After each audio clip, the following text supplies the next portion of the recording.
Yeah, Center Street, sorry. I don't know why.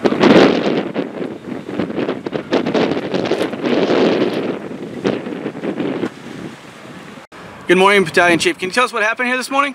Well, it's shortly after 10 o'clock this morning, the CAL FIRE Riverside County Fire Department received a report of a leaking gas line near the southbound 215 freeway at Center Street.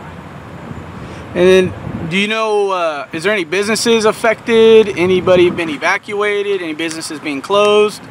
At this point, there are no evacuations in progress, and the local businesses do not seem to be affected. However, there are some closures along the southbound 215.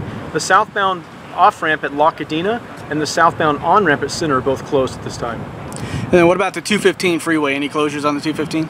Well, the rightmost lane or slow lane on the southbound 215 has been closed.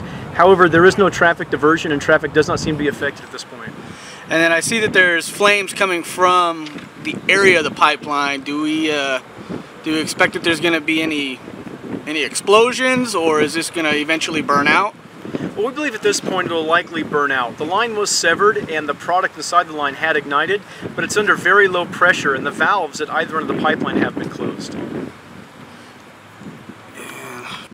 And then about how long do you expect the road closures to be in effect? Well, at this point we can't answer that. We're still mobilizing resources and trying to determine who has ownership of the line before we can open that up around or open up the soil around it to try to cap it off. And then I noticed that you guys called out the hazmat team. Is that just standard procedure, or is the material inside that pipeline, is it a hazard to anybody? Well, the response of the hazmat team is standard in an incident like this, and they can help us to identify the product. And firefighters are working near the product this time to try to make that determination. Perfect. I appreciate your time.